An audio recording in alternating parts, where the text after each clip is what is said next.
The Skywalker saga may be over, but Disney's about to offer fans more Star Wars than they can shake a gaffy stick at. In the next couple years, we're getting more from The Mandalorian, Ahsoka, a droid story, we're getting stuff from Obi-Wan, and we're also getting movies directed by Taika Waititi and Patty Jenkins. This is a far cry from decades ago, when fans only really had the Clone Wars animated series and maybe a Star Wars show from Seth Green. Oh yes, today we're diving into whatever happened to Star Wars Detours. What the hell happened here? Echoing the dark times of the mid to late 80s, the late 2000s weren't the best time to be a Star Wars fan. The trilogy prequel had been mauled, the Skywalker saga was over for now, and there was no new episodes on the horizon. Oh, and Lucas put the live-action Star Wars Underground series on hold due to budgetary concerns. The future of Star Wars on screen was uncertain. During the 2000s, we did have that Clone Wars TV series, which actually was really well received, brought in good ratings for Cartoon Network, and managed to shake off the stink from that really bad movie of the same name. But they had plans to wrap down this series. They were trying to move in a different direction, and it was going to be pretty strange.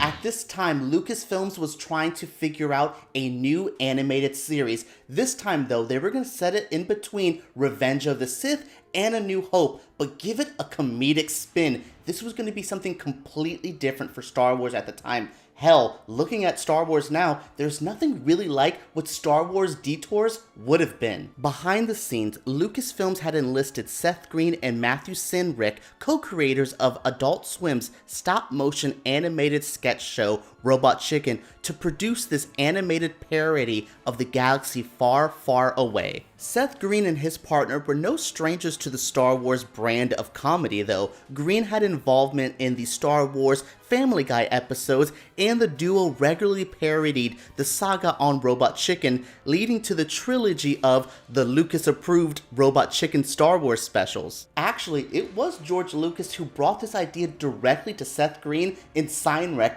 basically calling them out on their comedy and saying, "We need to work together." Seth Green recalls thinking they were initially being sued by the Star Wars creator when he sat them down, Lucas telling them, "You guys think you're pretty funny, don't you? So, how about we do something funny together?"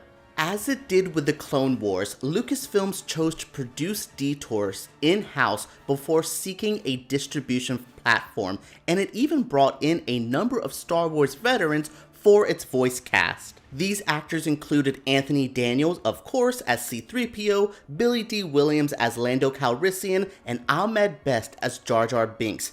Green would lend his voice to Obi-Wan Kenobi, while the Family Guy boss Seth MacFarlane menaced around the galaxy as the Emperor. Announced at Star Wars Celebration 6 in 2012, Lucasfilms unveiled Star Wars Detours to the world. They even described it as a brand new animated series where we would see the daily lives of people living in a galaxy far, far away. Again, this is a very unique take for Star Wars, and the reception was pretty interesting. On one hand, we had cautious optimism from those keen for a fresh new take on the Star Wars franchise.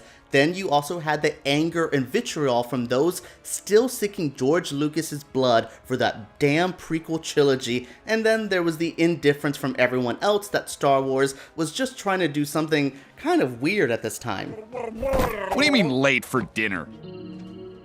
Whoops. Now, to be fair, salad starts cold, so can't really get cold.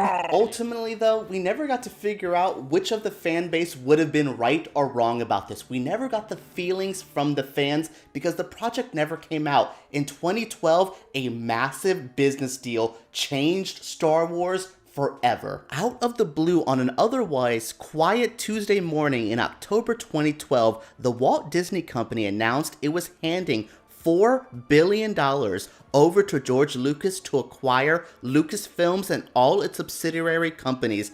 Bigger news, however, was that Star Wars was coming back to the big screen. With a brand new sequel trilogy coming from Kathleen Kennedy under her stewardship, we were looking at a new era of Star Wars, which meant some things were changing. That means the extended universe was out, and we were looking at a brand new version of Star Wars. well, as new as we could get. With this deal, there was no longer any room for a little animated series that would be poking fun at this newly acquired cash cow.